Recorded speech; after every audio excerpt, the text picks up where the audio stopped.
1 Kings chapter 15 this evening. The title, Royal Hardheads. I may run out of disparaging titles for the kings, but they're true. I'm not picking at them. They're the ones that left this record behind. We have 4 kings, 2 from Judah and 2 from the northern kingdom. And it's remarkable in this chapter that David's name, over 60 years after his death, is still being put in front of us in a very noble way. Looking at verse 1, in the 18th year of King Jeroboam, the son of Nebat, Abijam became king over Judah. Well, the kingdom has now been split for almost 2 decades. And Abijam, as king, Rehoboam's son, he was groomed to be king by his father Rehoboam. I don't know if that's a good thing. It's sort of the blind leading the blind. We learn that from 2 Chronicles. In chapter 11, Rehoboam appointed Abijah, the son of Maacah, as chief to be leader among his brothers, for he intended to make him king. So maybe Rehoboam said, well, since we have no record of Solomon investing in Rehoboam, maybe Rehoboam said, I'm going to invest in my son. That's wise and all of that, but it appears to not have been with a lot of attention for God. Although Abijam starts out following the Lord, but he doesn't remain serious about it, which is why he becomes one of the hardheads in the chapter, or in the reign of the kings. In verse 2, he reigned 3 years in Jerusalem. His mother's name was Maacah, the granddaughter of Abishalom. Well, very short relative to how long other kings reigned. The mothers of Judah's kings are named for emphasis.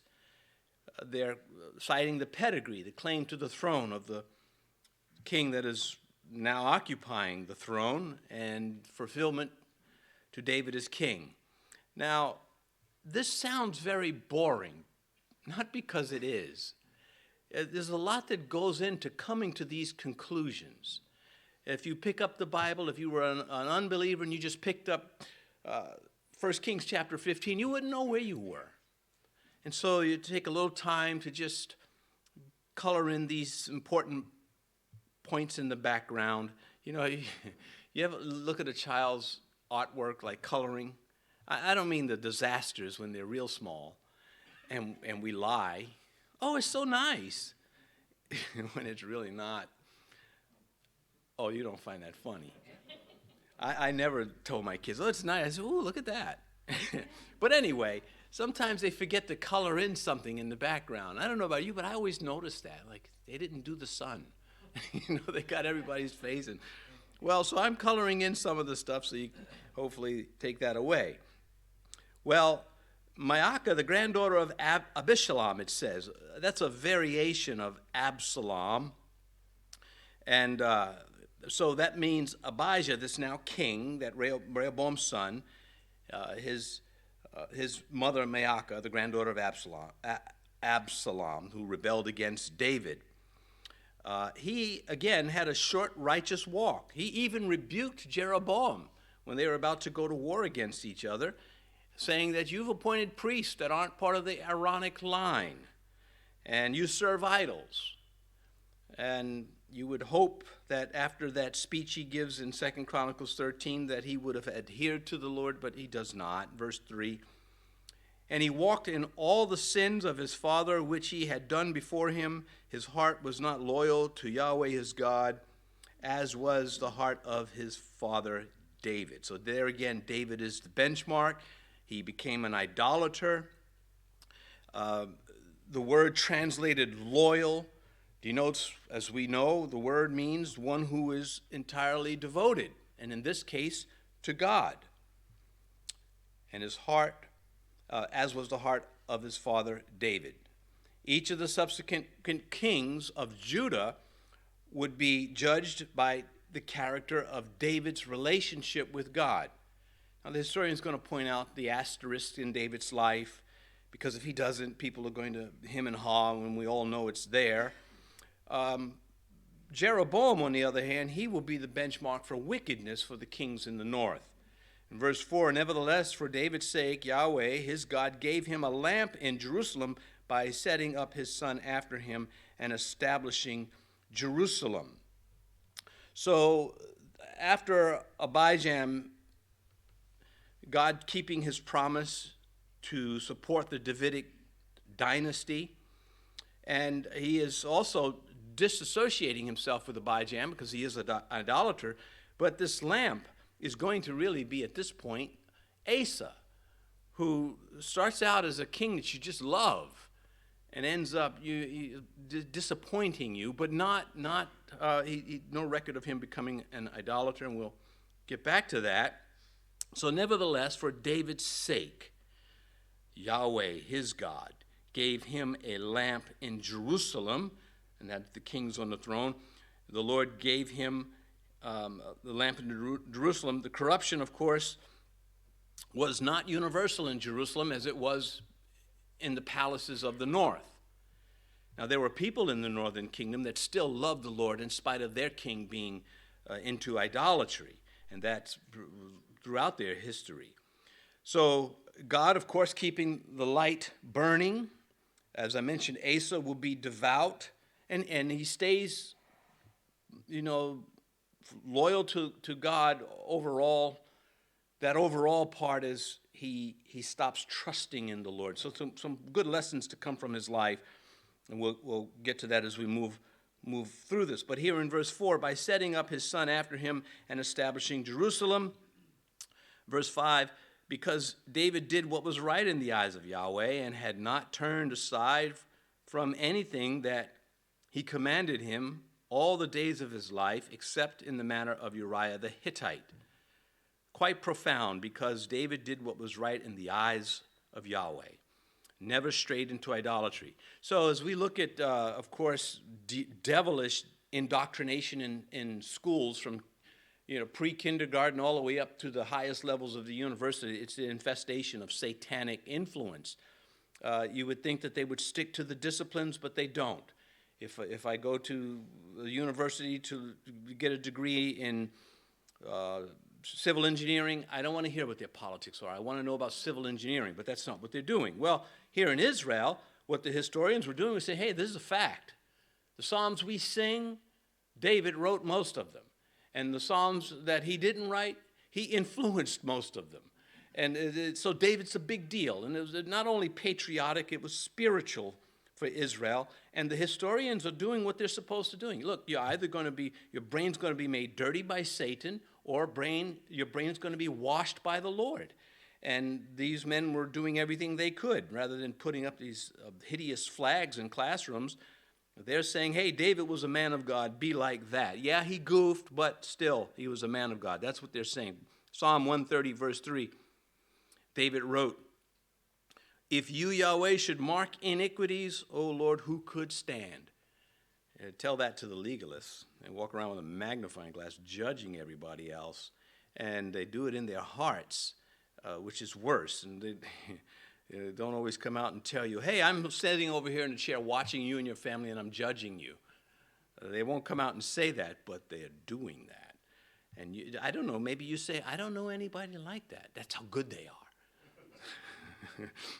Flying beneath the radar, because they can't come out and always tell you. But anyhow, some of you have had encounters with those self-righteous types that make you feel like you're not as holy as they are. They just have a way about doing that. Anyway, the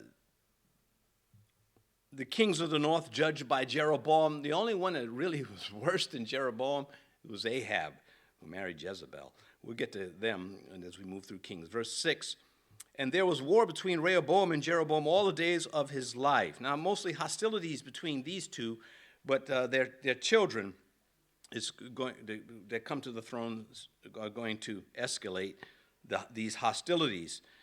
It was good God protected the kingdom early on. If they had gone at it right away, it would have been worse than what the record tells us. The enemies surrounding them would have taken advantage. Anyway, this Abijam, who is still king at this point, he tried to get the northern kingdom to come back, tried to take it back by force, but it failed. And in that attempt, 500,000 of the troops of the northern kingdom were slaughtered, were killed. And you can read that in 2 Chronicles 13. So this is some of the bitterness and the hostilities that are flying around that don't make it onto the pages. As how can you document them, right? You just say, hey, 500,000 people were killed in battles. Well, that's a lot of widows and a lot of people going to be upset over that. We have no reason to doubt those numbers either.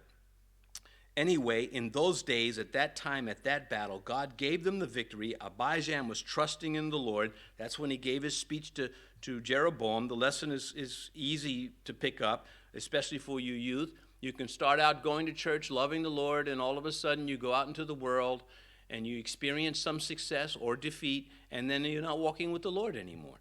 These kings that did start out walking with God, he gave them victories. You would think they would build on those victories. They did not. They turned on him, most of them. Verse 7, now the rest of the acts of Abijam and all that he did, are they not written in the book of the Chronicles of the kings of Judah? There was war between Abijam and Jeroboam.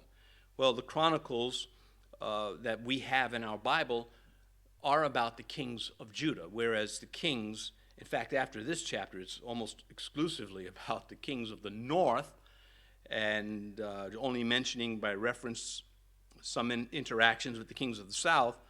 But the Chronicles are where we get most of this information about men like Asa and other Judean kings. So here in verse 7, we'll go with verse 8. There's nothing, I've already said what I want to say there. Verse 8, and so Abijam rested with his fathers, and they buried him in the city of David. Then Asa, his son, reigned in his place. As I mentioned, Asa would have a wonderful beginning where he just trusted God, and God blessed him in big ways. And then he turned, and he grew foolish. And as I also mentioned, he did not turn to idolatry, which is outstanding. As you look at the next to the other kings, John, in his first letter, writes, if anyone sees his brother sinning a sin which does not lead to death. Well, there are sins that do not lead to death. There are degrees of sin. And there are those sins that do lead to death. John says he will ask and he will give him life for those who commit sin not leading to death. There is sin leading to death. I do not say that he should pray about that. So John is saying there are some sins that are huge, and becoming an antichrist, becoming an idolater, they're big sins. And you got to be careful when you talk about sin sometimes, because you can end up crushing those who are doing right in this cursed world and make them feel unfairly guilty. And then you have the others that are looking for an excuse to sin. It's okay, good. I'll be forgiven for this one.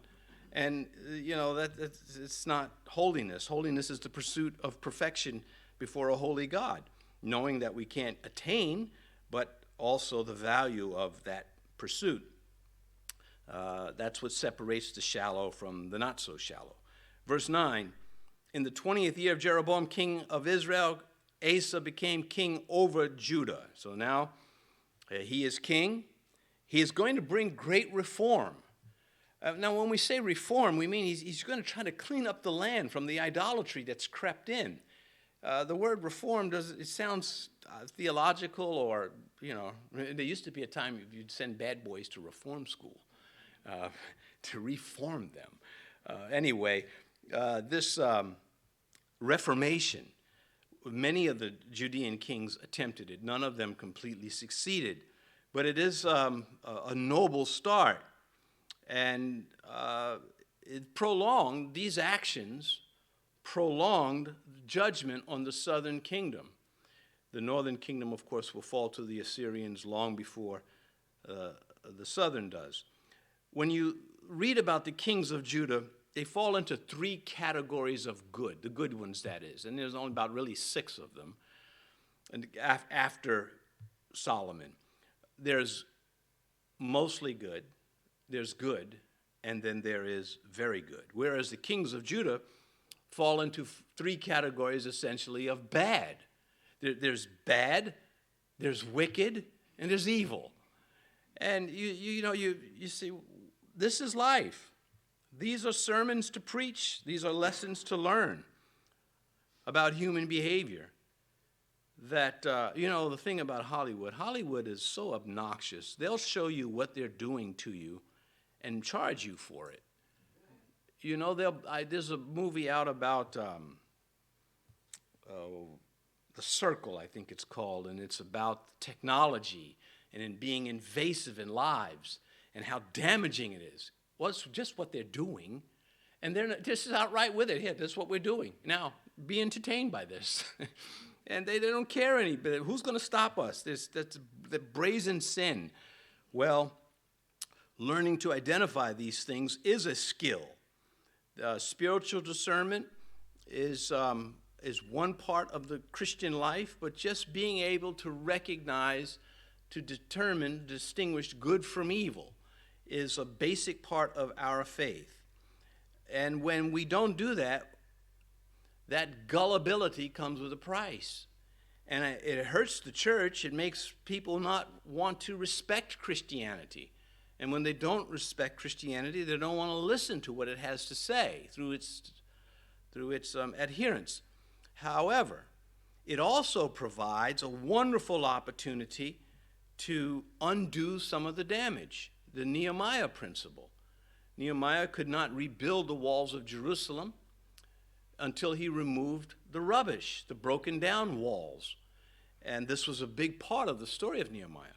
Well, if you are in the workplace or school, wherever you find yourself, you want to share Christ, but he has such a negative reception by the audience, you find out why. Why is it that you are so against Christianity? And when they begin to tell you, then you can start taking rubbish away. When they say, well, the Christians did this, and maybe they'll point to the Crusaders or something like that. So, well, what does that have to do with the Bible? I don't get what you're talking about. That's what they did with the Bible. That doesn't mean the Bible told them to do it. And you just have a lot of opportunity there. I have found it very successful with some. Of course, then there are others who don't want to hear anything you have to say. You could part the Red Sea. You could walk on the water, and they don't want to hear what you have to say. Anyway, verse 10, and he reigned 41 years in Jerusalem. His grandmother's name was Maacah, the granddaughter of Abishalom.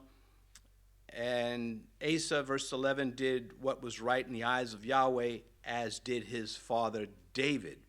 In verse 12, and he banished the perverted persons of the land and removed all the idols that his fathers had made, Rehoboam and Abijam. They're the ones that really, well, Solomon, of course, brought them into. He was the beginning of it. 2 Chronicles 14, verse 1, then Asa, his son, reigned in his place. In his days, the land was quiet for 10 years. This is one of his achievements. In verse 2, 2 Chronicles 14, Asa did what was good and right in the eyes of Yahweh his God. For he removed the altars of the foreign gods and the high places and broke down the sacred pillars and cut down the wooden images. He commanded Judah to seek Yahweh, God of their fathers, and to observe the law and the commandment. He also removed the high places and the incense altars from all the cities of Judah, and the kingdom was quiet under him. A very noble beginning.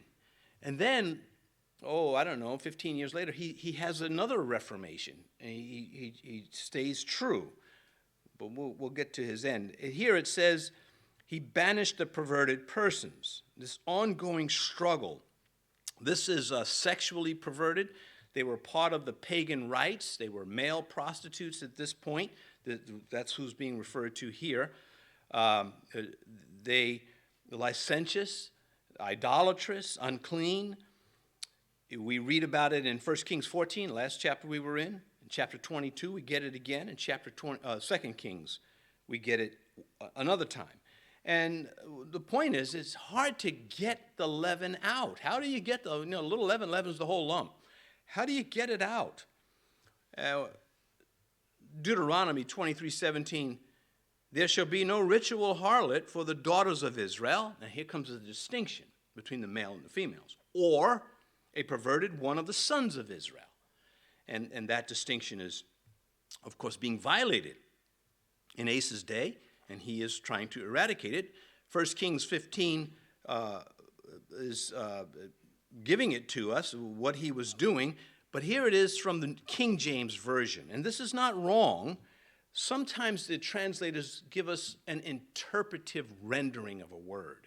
Because it's an idiom, or it's just too broad of a word. It's more of a word picture than a word in our language. And so then they have to come up with a way to say, well, this is what he's talking about based on the context and our knowledge of the etymology of the Hebrew word. And so 1 Kings 15, the verse we're looking at in the King James, and he took away the Sodomites out of the land and removed all the idols that his fathers had made. And that is an accurate translation. Then the English Standard Version, I don't like cross-referencing versions too much because it makes it sound like you can't trust anything. Well, what does this version say? What does that version? You go nuts. I mean, how many different translations? I mean, enough with the translations. Every generation or so, a few generations, you need to update the language and come out with one. In the 80s, when they came out with the New King James, what a relief that was. But it hasn't gotten the scholastic applause that the New American Standard or the awful NIV, just other translations, they have scholastic support. And it shouldn't be that way. When you start picking apart their side of the story, then things change. But few do that because scholars, as Campbell Morgan said, theologians like sheep all go astray. They just kind of lockstep and go the wrong way together. Anyway, 1 Kings 15 in the English Standard Version, he put away the male cult prostitutes. Now that is an interpretive rendering. Because the word doesn't say that in the Hebrew, but that's what it is. Out of the land and removed the hall of idols that his fathers had made. So we see these who are very skilled with language trying to tell us what's going on there in this verse, and they're all accurate. I like the King James, the perverted persons. Why does that stand out to me? Well, because of the Frankensteinish doctors and the pharmaceutical maniacs that we are facing today that are creating drugs to help people change gender on the surface. I mean, we're going to give you hormones and we're going to just stop you from being whatever you were born to be. This is perversion. And then you've got the plastic surgeons that have come along and, we're going to butcher you. And this is somehow acceptable. It's a perversion. It's nothing like it in all of human history. I mean, there were attempts to modify the body even in amongst the ancients, but it was so crude compared to today's Frankensteins. You know what Frankenstein did, the fictitious character. You got dead parts of people, cadavers, and he put them all together, and he created life into this monster. And then there was the bride of Frankenstein, who's, once you see her hairdo, you never forget it. But anyway, this mass insanity, they are tenacious about it. We're seeing this. We're seeing how you don't have a right to raise your kids. They're not yours. They're harvesting kids this way by telling a parent, no, your child's in the school system, they're ours. You gave birth to this child so we can take them. We are harvesting your family for our agenda. So when the historian says he banished the perverted persons, we want one of these guys to get into the White House and every other house. And they're hard. I mean, we see them, Florida's slugging it out in Texas. We've got some people that are fighting these things. My point is that the same tenacious resistance that the righteous kings faced, we are facing.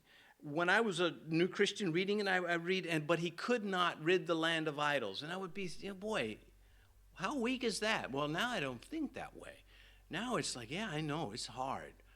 Well, it's just very hard to kill a sacred cow. They don't stay dead. Somebody comes along and breathes mouth to mouth and resuscitates that thing. It's terrible. Anyway, he says, from the land, that's Judah. He banished the perverted people this is God's promised land. The people whom the Lord called to holiness had adopted all the corrupt practices of the people God was judging. So you raise a child to the straight and narrow, and they go to the universities or schools of the world, and they become perverted if they're not careful. They become corrupted. They learn from the Canaanites, who God drove out. Leviticus 20, verse 23. You shall not walk in the statutes of the nation which I am casting out before you. For they commit all these things, and therefore I hate them. That's what it says. Abhor is kind of a lighter word. I changed it to hate because that's what it is. And that's pretty intense coming from God. Deuteronomy chapter 9 and verse 5. And none of these, this is why people want to come to the Bible. Well, that's outdated. That was for that culture. No, it's not. Thou shalt not kill is for every culture.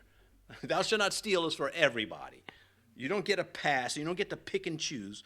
The ones that are cultural are said to be cultural. So, for instance, when Paul deals with the Corinthians, and he says, such rules I don't have for the other churches. He's talking about the Corinthians and how the women are conducting themselves. Anyway, verse 5, it is not because of your righteousness or the righteousness of your heart that you go in to possess their land, but because of the wickedness of these nations that Yahweh your God drives them out from before you, that he may fulfill the word which Yahweh swore to your fathers, to Abraham, Isaac, and Jacob. I'm going to give you this land, God is saying, and I'm not giving it to you so you can just become immoral. Now here again, when dealing with particular sins, you want to convict the guilty, to rebuke, exhort, convict those who contradict. That's the role of the pastor and the role of the Christian, and to some large degree, certainly parents too. So you have someone, maybe they're struggling with a sin. Now, I'm not going to pick a sin, but I'll just make one up. Let's say you like bananas. See, I get to speak from the pulpit. I get to pick which fruit I don't like. No, anyway. I was just telling my daughter the other day, people will hate you over food. Be careful. In life, you don't mess with somebody's sports team, their food, or their pickup truck. Anyway, let's just say some sin. And you've got someone in the congregation struggling with the sin. Well, you're not trying to brutalize the person. You're trying to just remind them, this is a fight. It's not okay, as opposed to skipping over it or opposed to promoting it. And so now it becomes a skill set of the Christian to try to reach those who are struggling. Well, Paul, in dealing with the sin at one particular man in Corinth, said, throw that guy out. I don't need to be there. That sin is just the Gentiles don't do that stuff. Well, after they did that, then he says, okay, now bring him back in. Show him love. He's fixed the problem. We know he's fixed the problem because Paul was very clear about these not excusing this. And that is a good pattern.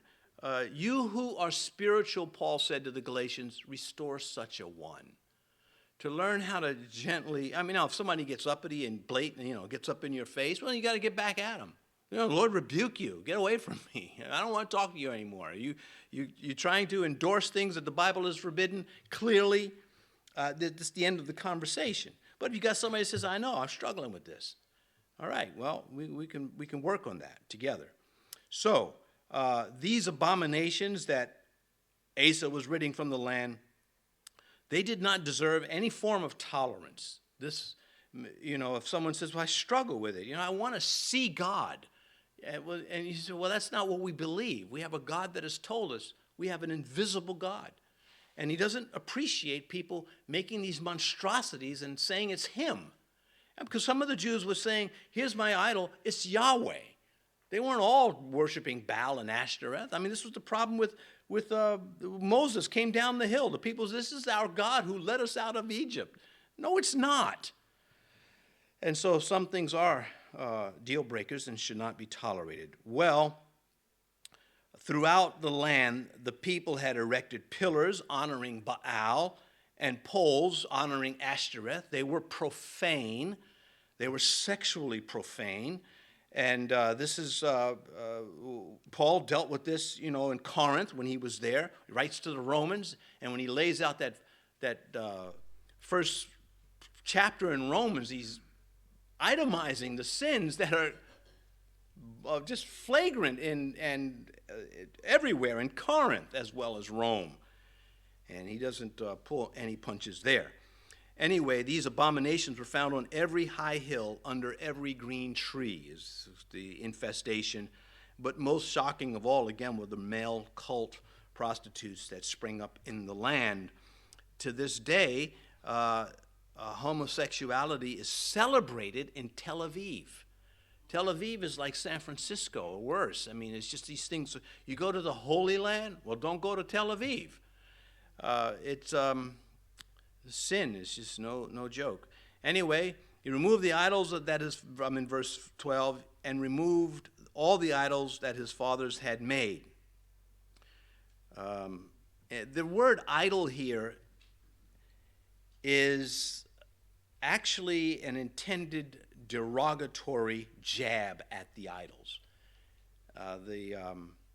It means a roll, like a cylinder. And it is, Ezekiel hits it the hardest. He says, you worship the dung gods. And this is how, this is reality, this is the fact of the vehemence against idolatry coming into the lives of the people of Israel. Anyway, verse 13, also he removed Maacah, the grandmother, from being queen mother because she had made an obscene image of Ashtoreth, and Asa cut down her obscene image and burned it by the brook Kidron. If we were in Chronicles, we'd be going more into detail in these things. But there it is. Write out what these were not, little pictures of the moon and the sun in their orbit. These had everything to do with licentious, immoral behavior. Either he's a cruel grandson or he is a righteous man and she is a wicked woman. And that is the fact. And there's no sweeping it under the rug. She's a wicked woman. Brings to mind the words of the Lord. If anyone comes to me and does not hate his father, mother, wife, children, brothers, sisters, yes, even his own life, also he cannot be my disciple. When Jesus used that word hate, everybody's attention he got everyone's attention. And but the thing is, by comparison, I love God so much compared to everything else, I hate those things. It is hyperbole, but it is intentional. Lord is, of course, not telling anyone. He preached love. You got to hate your parents. The first commandment is you shall honor your mother and father. But if that love for your children or your whatever else in life begins to eclipse your love for God, you have a really big problem. And the solution is, because I know, some say, I'm working on this because it's emotional. But you're working on it. That's what God is looking for. So, this sexual perversion and idolatry, they go together. Because once the fence of the law is taken away, what's to stop the human being from doing whatever they want to do? The missionaries, they're the ones that stopped cannibalism in the South Pacific. And had they not shown up there, it would probably still be going on. This fence of the law is what they brought to these places. You can't be eating your neighbor. I mean, there are just some sins that it's an absolute no. There are no exceptions. There's not a time where it's okay to eat somebody. I mean, it's just, it's just not right. There's no justification. Well, we were starving. Well, you should have died. You're going to die anyway. Just don't ever put some, don't do it. Don't put somebody on the plate. Anyway, Asa cut down the obscene image and burned it at the brook Kidron.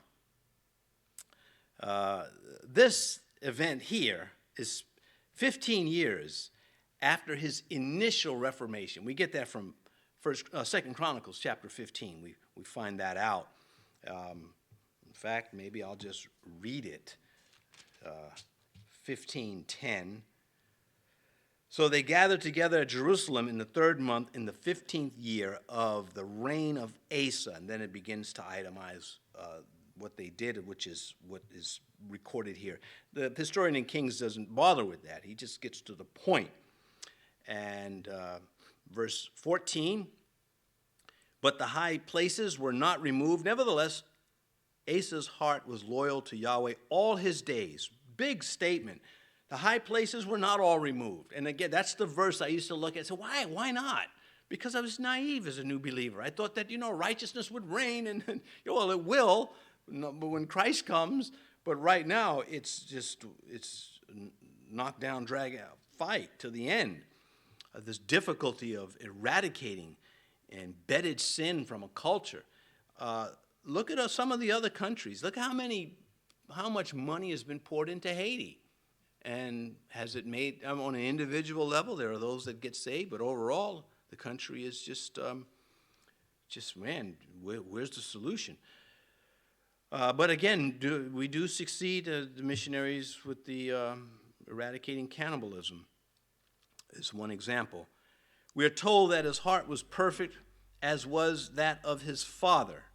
As we read in verse 11, Asa did right in the eyes of Yahweh as his father David. These are not little things, because when we start coming across the kings where it never says this about them, we are very disappointed. So you say, well, how is it that he's a hard-headed or a royal hardhead? Well, the way we'll get to that in a little bit, but he worked to preserve Judah for a time. The Davidic dynasty held on for 350 years. The 9 or so dynasties to the north, different families, exchanging power over the north, about 250 years. So that 100-year difference, Judah held on. Verse 15, he also brought into the house of Yahweh the things which his father had dedicated, and the things which he himself had dedicated, silver and gold and utensils. Well, he's going to misuse this, and that's, it seems, well, let's just pick it up, go forward. Verse 16, now there was war between Asa and Baasha, king of Israel, all their days, and Baasha, verse 17, king of Israel, came up against Judah and built Ramah, that he might let none go out or come in to Asa, king of Judah. Ramah is where they made the noodles. The ramen, okay, not true. Anyway, just 5 miles north of Jerusalem. So it's in his neighborhood. He's bringing in, he's taking territory, and it's in Benjamin's territory. And Benjamin sided with Judah when the kingdom split. And he puts up a blockade to control the freedom of the people and the trade routes. That's the important part right there. Follow the money. The writer was dating this event from the time that the kingdom was divided. 36 years at this point when this event is taking place. Because after Jeroboam, his son his son Nadab becomes king. Well, the writer skips over that for now. He's going to come back to it. Baasha kills him. So he skipped the king, the writer of the historian of 1 Kings 15, But at the end, he comes back to it. Sequence is all out of place. And this is, again, why the Old Testament is very difficult to really button down so much stuff. Anyway, you have 17 years of Rehoboam's rule, 3 years under Abijam, and Asa's 16 years, and you have the 36 years since the split of the kingdom. So here comes King Baasha from the north. He's fortifying Ramah. Asa realizes Jerusalem is in danger, and he's got to do something. And what he's going to do, and this is where the split comes between him and God. In previous events, he turned to the Lord. We're going to read some of those in a little while. There's very wonderful things that he said. But now he's going to turn to a Gentile king, to the Assyrians. And this is going to cause the problem. And there's the lesson. Having begun in the spirit, are you now being made perfect in the flesh? You started out trusting God. You had a successful childhood trusting the Lord. And God is blessing you. Then you encounter some beast on the road, and now you're not going to trust God. Now you're going to trust something else. Now, there are things that God has ordained and sanctioned. Here's an example of somebody taking this verse and this kind of teaching and twisting it. So I'm not going to go to the doctor because I'm going to trust God. See, that's not the Bible does not support that. I think it's very much intentional that Luke is referred to as the physician. It's the New Testament saying we use doctors. We use them. Thou shalt not tempt the Lord thy God. Cast yourself down from this pinnacle, because it is written, he shall give his angel. See, that's manipulating the scripture. And there are people that do that. I believe, I know people have died waiting for God to help them. When I was a beginning Christian again, I got a migraine headache, and I'm just going to trust God. I will never do that again in my life. Not trust God. I don't mean that part. That part I'll trust God. I'll trust him to work through the Tylenol. And if it doesn't work, then I'll trust him anyway. Just went through that with COVID, actually. Fine, Lord. I remember sitting up and couldn't sleep. Just, Lord, fine. You don't want to kill me from this. I'll just sit here and take it.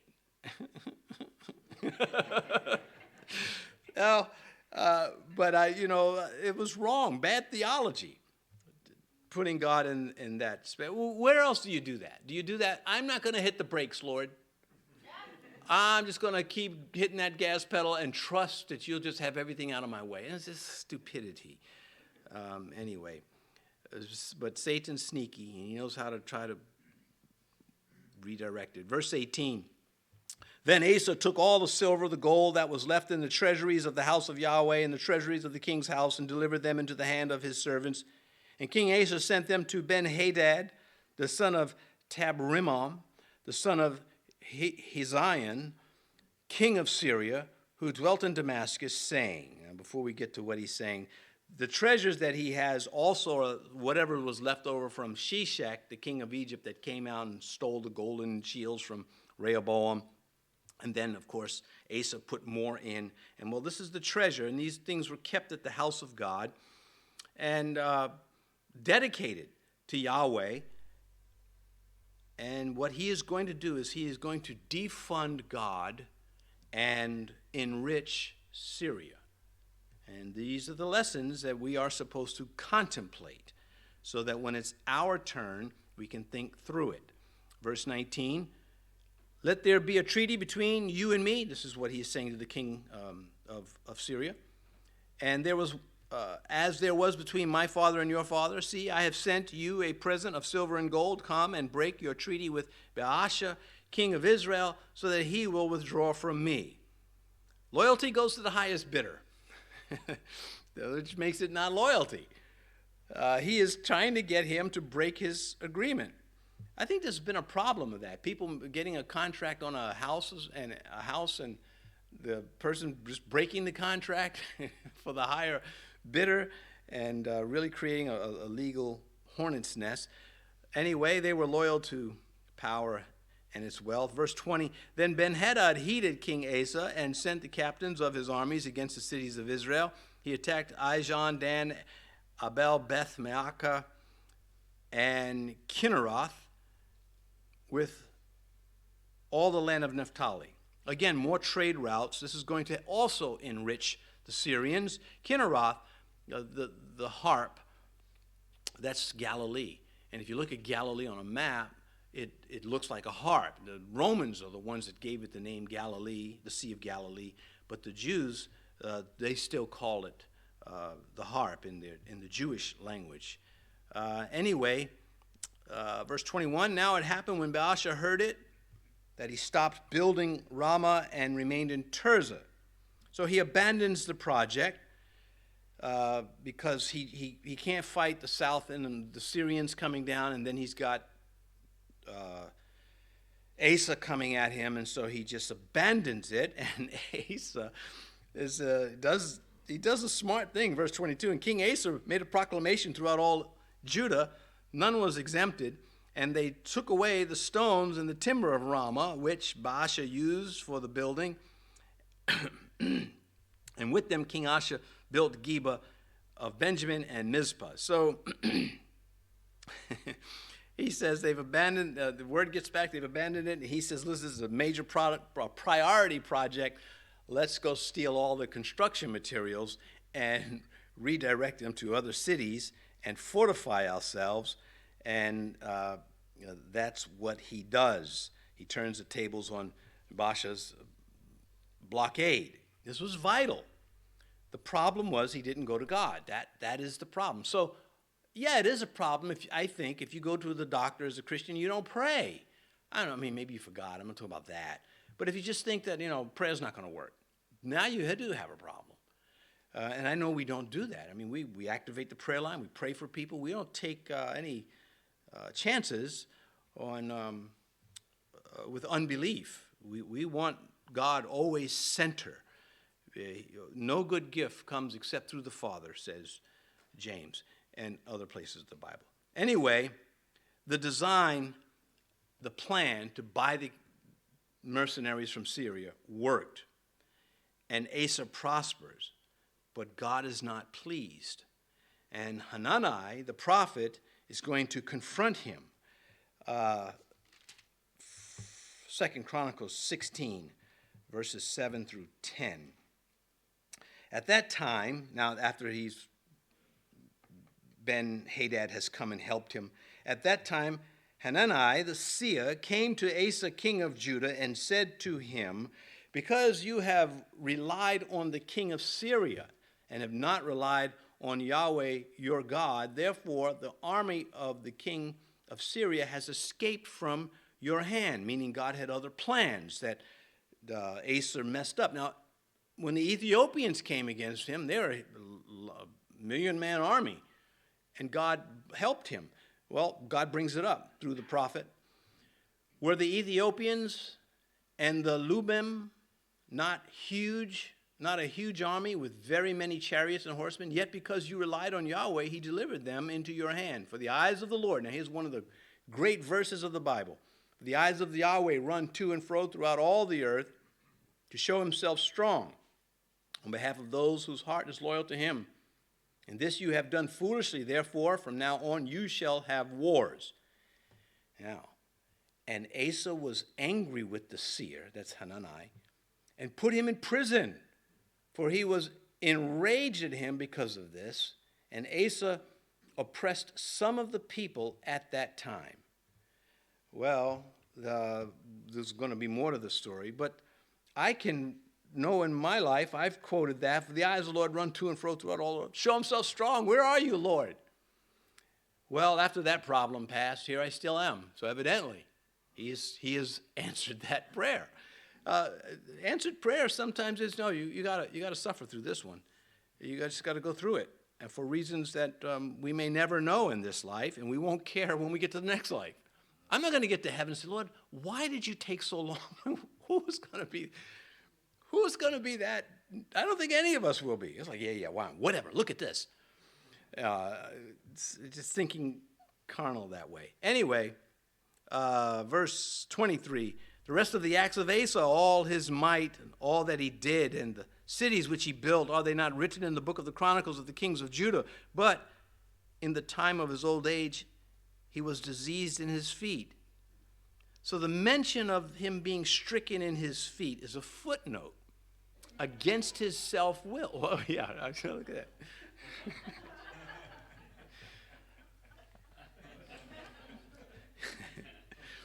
I didn't think he'd get it so fast, though. He was really good. Usually you're, like, really slow. No. Anyway, it's a footnote to his self-will. It really is. It's God's, oh, by the way, I'm going to put this right here because God's displeasure. Here's a proverb that fits Asa like a shoe. Proverbs 29. He who is often rebuked and hardens his neck will suddenly be destroyed, and that without remedy. And not that he was damned because he was, again, he never went into idolatry, but God made his statement for future generations, which some didn't get. Very, just a big deal this is. Not the best finish to an otherwise brilliant reign. He was that close to the finish line, and he drops the ball. Verse, well, I know you don't run, they don't carry but the baton. Verse 24. And Asa rested with his fathers and was buried with his fathers in the city of David, his father. Then Jehoshaphat, his son, reigned in his place. Well, we won't get to Jehoshaphat until chapter 22. Is one of the kings that is part of the story. And Asa, though he behaved foolishly, in the end, he did not become an apostate, and that is big news. I wanted to take another verse from his speech, and I don't want to spend the time looking for it. But you can go through 2 Chronicles 13 through 16 and find. Now I know this verse by heart, and I'm not going to try to stumble through it, though I want to. You know, Chuck Smith could pause during his sermons so long you'd reach to turn the thing off because you think he was done. I can't do that. I can't have what's called, a pregnant pause. It's like that silence kills me. Anyway, no. We'll just move forward. Verse 25. Now Nadab, the son of Jeroboam, became king over Israel in the second year of Asa, king of Judah, and he reigned over Israel 2 years. So now he goes all the way back to the beginning of Asa's reign, completely out of chronological order from the last 24 verses we looked at. And the historian now turns his attention to the kings of Israel, and that's where he will stay throughout the rest of the book. Verse 26, and he did evil in the sight of the Lord and walked in the way of his father and in his sin by which he made Israel sin. So he continued with the gold calf worship for the short period, for the 2 years that he was on the throne. And what we're getting, of course, as politicians, they will be held accountable. Some who are righteous and a great many of them who are not. Verse 27. And Baasha, son of Ahijah of the house of Issachar, conspired against him, and Baasha killed him at Gibbethon, which belonged to the Philistines, while Nadab and all Israel laid siege to Gibbethon. So this was a Levitical city, Gibbethon, in the territory of Dan. But the Philistines, while Israel's going through her drama and problems, they crept in and they took this territory. Well, Nadab, he raises a force, he's going to take this territory back. Well, while the siege of this area is underway, Baasha kills him and takes the throne in the northern kingdom. Verse 28, Baasha killed him in the 3rd year of Asa, king of Judah, and reigned in his place. And remember, so Baasha's going to then move towards Ramah, and that's where we get Asa cracking under the pressure and sending to Ben-Hadad for help. Verse 28, verse 29, and it was so, when he became king, that he killed all the house of Jeroboam. He did not leave to Jeroboam anyone that breathed until he had destroyed him, according to the word of Yahweh, which he had spoken by his servant Ahijah the Shilonite. Verse 30, because of the sins of Jeroboam, which he had sinned, and by which he made Israel sin, because of his provocation with which he had provoked Yahweh, God of Israel, to anger. And so this was a judgment on his house, and it's fulfilled prophecy yet again. And so moving forward, we look at verse, I don't make sure there's really nothing else to say there. He thoroughly eliminated any political competition. Verse 31, and the rest of the acts of Nadab and all that he did, are they not written in the book of the Chronicles of the Kings of Israel, which we don't have? Verse 32, and there was war between Asa and Baasha, king of Israel, all their days. In the 3rd year of Asa, king of Judah, Baasha, the son of Ahijah, became king over all Israel in Tirzah, and reigned 22 years. Verse 34, and he did evil in the sight of the Lord, that's Baasha, and walked in the ways of Jeroboam, and in his sin by which he had made Israel sin. So 24 years he persisted in the same course of evil as his predecessors. Again, as mentioned Sunday, God's people sometimes preach like Nahum. We bring out the judgment because of the love of God in us, and because we hate the evil and the inhumanity. We despise the cruelty and the wickedness, and that's why we sometimes preach these judgments, and we're watching them unfold here to the kings. And our disappointment with the dominion of evil in the hearts of the Hebrew rulers is because we side with God.